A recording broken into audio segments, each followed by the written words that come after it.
আমার এই মোমো রেসিপিটা ফলো করে যে কেউ বাসায় সহজে একদম মোমো তৈরি করে নিতে পারবেন, তাও আবার রেস্টুরেন্টের মতো। সো হ্যালো এভরিওয়ান, আসসালামু আলাইকুম। কী অবস্থা সবার, কেমন আছেন? তো এখানে আমি একটা বোল নিয়েছি, বোলের মধ্যে দিয়ে দিচ্ছি ময়দা। এখানে 1 কাপ পরিমাণ ময়দা আছে। তো এটার মধ্যে আমি দিয়ে দিব কর্নফ্লাওয়ার। এখানে 3 টেবিল চামচ কর্নফ্লাওয়ার নিয়েছি। তারপর দিয়ে দেবো স্বাদ মতো লবণ। দিয়ে হচ্ছে শুকনো উপকরণগুলো আমি একটা চামচের সাহায্যে ভালোভাবে মেখে নিব। এইখানে হচ্ছে এখন হালকা কুসুম গরম পানি দিতে হবে, একদম ঠান্ডা পানি দেওয়া যাবে না বা অতিরিক্ত গরম পানিও দেওয়া যাবে না, তাহলে হচ্ছে ময়দাটা সিদ্ধ হয়ে যাবে। তো দেখতেই পাচ্ছেন আমি অল্প একটু পানি দিয়েছি, আবার হচ্ছে আমি চামচের সাহায্যে ভালোভাবে নেড়ে নিচ্ছি। তো এবার হচ্ছে হাতের সাহায্যে ময়দাটাকে আমি ভালোভাবে একদম মথে নিব। মথে নিলে এরকম একটা সফট ডো তৈরি হবে। তো দেখতেই পাচ্ছেন ডোটা কীরকম হয়েছে। তো এটাকে আমি এক সাইডে রেস্টে রেখে দেবো 10 থেকে 20 মিনিটের জন্য, এতে করে ডোটা আরও সফট হয়ে যাবে। অন্যদিকে আমি একটা বাটি নিয়েছি, তার মধ্যে দিয়ে দিচ্ছি চিকেনের কিমা। এখানে আমি 1 কাপ পরিমাণ কিমা ব্যবহার করেছি। তো কিমাটা কিভাবে তৈরি করবেন, তো মুরগির বুকের মাংসটা হাড় ছাড়া নিয়ে ব্লেন্ডার করে নিতে হবে। তারপর এটার মধ্যে আমি কাঁচামরিচ দিয়ে দিলাম, পেঁয়াজ কুচি দিয়ে দিলাম। কাঁচামরিচটা বা ঝালটা যে যার পছন্দ মতো দিয়ে দিবেন। তারপর দিয়ে দিচ্ছি গোলমরিচের গুঁড়া, আদা রসুন পেস্ট। এখানে মশলাটা যে যার পছন্দ মতো দিয়ে দিবেন, কেউ কম বা বেশি খায়। এখানে হচ্ছে আমি বাটার কলানো দিয়ে দিচ্ছি, বাটারটা আমি মেল্ট করে নিয়েছি ভালোভাবে। তো এখন হচ্ছে আমি চামচের সাহায্যে ভালোভাবে একটু মেখে নিব। মেখে নিয়ে হচ্ছে পরবর্তী যে উপকরণগুলো ওইগুলো আমি অ্যাড করব। তারপর দিয়ে দেবো স্বাদ মতো লবণ, সয়া সস দিয়ে দিচ্ছি। এখানে আমি 1 টেবিল চামচ সয়া সস নিয়েছি। তো সবগুলো দিয়ে আমি ভালোভাবে হচ্ছে মেখে নিচ্ছি। তো এইভাবে বাসায় একবার হলো ট্রাই করবেন, বাচ্চারা অনেক বেশি পছন্দ করে। তো এই যে আমার কিমাটা রেডি হয়ে গেছে, একদম ভিতরের মোমোর যে পুরটা ওইটা আমি রেডি করে নিয়েছি।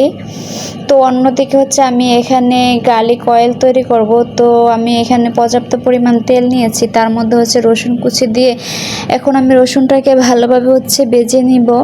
ভেজে নিলে হচ্ছে আমাদের গার্লিক অয়েলটা তৈরি হয়ে যাবে।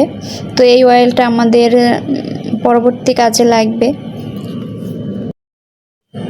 এইভাবে হচ্ছে রসুনটাকে আলাদা করে রাখবো আর তেলটাকে আলাদা করে রাখবো। এই তেলটা আমার অন্য কাজে মানে একটু পরে কাজে লাগবে। তো রসুনটাকে আমি আলাদা করে রেখে দিব পাশে। তো অয়েলটা বানানোর জন্য এখানে আমি চিলি ফ্লেক্স নিয়েছি 1 টেবিল চামচ। তারপর দিয়ে দিব মরিচের গুঁড়া 1 চা চামচ। তারপর দিয়ে দিব সাদা তিল আর কিছু রসুন কুচি। তারপর সেই অয়েলটা, গরম অয়েলটা এটার মধ্যে দিতে হবে। দিলে হচ্ছে আমাদের চিলি অয়েলটা তৈরি হয়ে যাবে। এই অয়েলটা দিয়ে মোমো খেলে অনেক বেশি টেস্টি হয়। তো রেস্টুরেন্টে আমরা গিয়ে এইভাবেই হচ্ছে মোমোটা খেয়ে থাকি, খেতে আসলে অনেক বেশি টেস্ট হয়। তো আমি বাসায়ও ট্রাই করলাম, আলহামদুলিল্লাহ একদম রেস্টুরেন্টের মতো হয়েছে।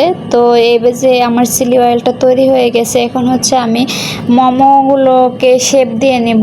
তো আমি হচ্ছে সেরকমভাবে মোমো শেপ দিতে পারি না। তো এই যে দেখেন আমার সেই ময়দাটা কতটা সফট হয়েছে। তো এবার হচ্ছে আমি সেই ময়দা থেকে অল্প একটু ডো নিয়ে একটা রুটির মতো তৈরি করে নিব। দেখতেই পাচ্ছেন আমি কিভাবে করে নিচ্ছি, এটা হচ্ছে বলে বোঝানো যাবে না, দেখে বুঝে নিতে হবে।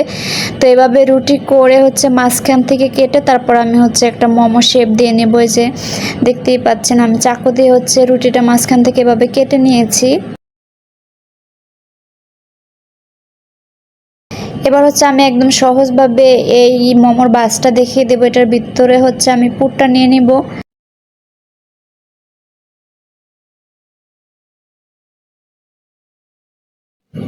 দেখে নিতে হবে আমি কিভাবে করতেছি। তো আমি এইভাবে এদিক থেকে বাস দিয়ে তারপর সেটাকে ঘুরিয়ে ঘুরিয়ে একদম গোলাপের শেপ দিয়ে নিয়েছি।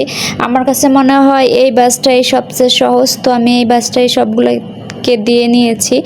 তারপর হচ্ছে এটাকে আমি স্টিম করতে চলে যাব। তো এখানে আমি একটা হাঁড়ি নিয়েছি, হাঁড়ির মধ্যে পর্যাপ্ত পরিমাণ পানি দিয়ে একটা স্টিনার দিয়ে তারপর হচ্ছে এখন মোমোটাকে আমি ভাপ দিয়ে নিব। আপনারা এটা চাইলে রাইস কুকারও করতে পারেন। তো আমার কাছে মনে হলো এটা অনেক সহজ। তো এইভাবে আমি করে নিয়েছি সবগুলো। যদি রেসিপিটা ভালো লাগে প্লিজ একটা শেয়ার দিয়ে দেবেন। Thank you for watching. আল্লাহ হাফেজ।